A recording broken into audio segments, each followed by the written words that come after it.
Good morning. This is Richard Murray with a session of Parking Lot Theology. This is the first one I've had in a very long time. It's great to be back with y'all. I'm excited about it.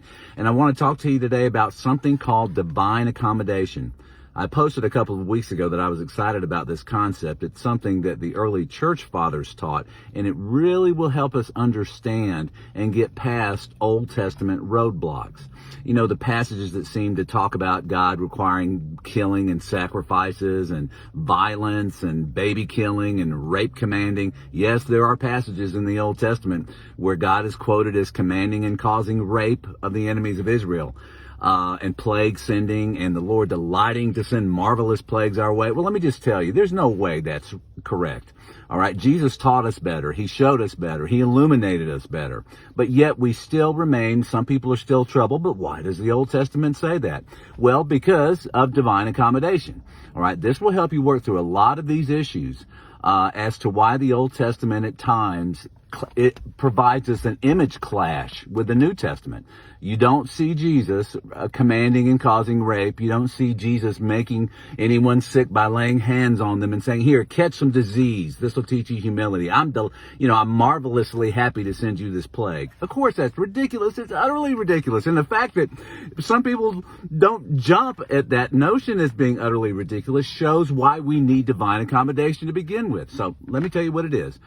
I like this quote by Henry Bergson where he says, the eye sees only what the mind and heart is prepared to comprehend. All right. So we're dealing with an all-omniscient, all-powerful God full of nothing but love and light. We can't possibly, at our stage of development, understand everything in a moment. All right. So God comes down and he meets us where we're at. And where we're at, unfortunately, a lot of the time is that we have wrath in our hearts. We have hatred for our enemies in our hearts. We have darkness in our hearts. We have an eye for an eye mentality in our hearts. And especially the ancient world, as barbaric as it could be on occasion, and people not having rights and vulnerable individuals not having rights, like children and women and that sort of thing. They were obviously victimized by this barbaric world. And I'm not saying there wasn't any protection, but it's certainly one of the fruits of civilization as we've grown is that vulnerable individuals are protected more. So it's not perfect, and some societies don't do that. But generally speaking, the orphans and the widows and all that, which, the New Testament says it's undefiled religion is taking care of the vulnerable individuals, people who are put away circumstantially and ostracized and have no resources. But at any rate, why does the New Testament paint God as love only, light only, turn the other cheek only? Whereas the Old Testament paints God as wrath, darkness, eye for an eye, revenge. All right. Why does this image clash? All right. So divine accommodation, let me read you a definition. I wrote this. This is my own definition because I expanded a little bit more than it's traditionally used. But divine accommodation entails God maneuvering around our current level of receptivity and maturity by spiritually stooping to that level, linguistically, intellectually, emotionally, theologically, and ontologically. That's a lot of lees. But it's basically saying that God takes baby steps with us.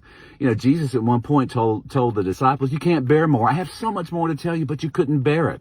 So we can only bear certain things at the level where we're at, or we would be totally completely frustrated, completely overwhelmed, and just run away. God knows that, and he maneuvers around that. He also factors in all our poor perceptions and disabling mindsets, which we get from various indoctrinations, like religious indoctrination, society indoctrination, superstitious indoctrination, nationalistic indoctrination, all these cultural conditioning that we've been put under. God meets us where we're at to take us to the next connect the dot. Baby steps, connecting the dots. That's what the Lord is about. He can't come and give us a laundry list of, well, here's 200 things you're thinking wrong right now. We need it, none of that's correct and none of that's right. God doesn't do that. He lets you even think things wrong about him because you're not ready to deal with him yet because of the wrath in your own heart. You can't conceive that it's a God that wouldn't let you strike back at the enemy. 7 times 70 revenge and that sort of thing. You know what I liken it to? I liken it to, I call this the Dada example.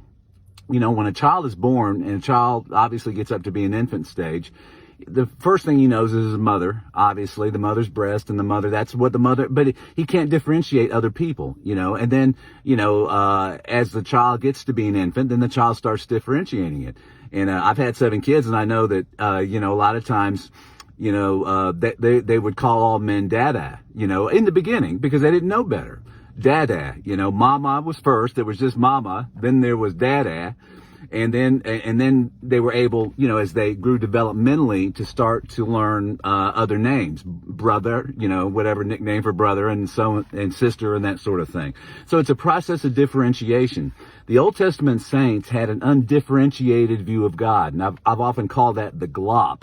And the glop holds God both good and evil, responsible for good and evil, both wrath and love. But Jesus comes in the New Testament and pulls apart the glop and says, no, that needs more definition. You were infants. And even John Calvin said the Old Testament saints were infants.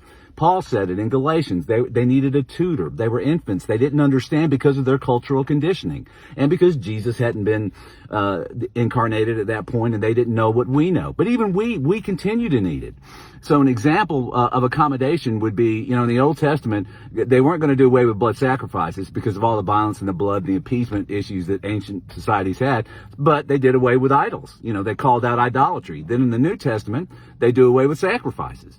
All right, so baby steps. All right, so the point in all this being that even though God was misrepresented in the Old Testament, it's because they didn't have the vocabulary yet to differentiate the satanic energies versus the Abba's energies. And when I say satanic energies, I'm not getting into whether Satan is an actual person or angel or anything like that. I'm just getting into the satanic energies that the Bible talks about, the wrath, the violence, and all that. So anyhow, I've got a lot more to say about this, and I'm already spending more time than I thought that I would on it. But I hope this blesses you, and I will give you some good examples as we go on with this about how we apply this, how we not let Old Testament roadblocks, we kick through the roadblocks because Jesus is on the other side of that roadblock. And just remember this, when Jesus comes to us, when the Lord comes to us, first he wants his foot in the door, then he wants his ankle in the door, then he wants his shin in the door, then his knee, then his hip, then his arms, then his chest, then his head. He's working to open us up to him gradually and progressively. And because he has so much overwhelming light and goodness in him, it's a lifetime of lifetimes, an eternity of lifetimes for us to soak it all in. So anyhow, but we enjoy the journey and accommodation. The church fathers believed it, Origen and Gregory of Nazianzus was big on that, and we'll talk more about that next time. God bless y'all. Good to be back with you.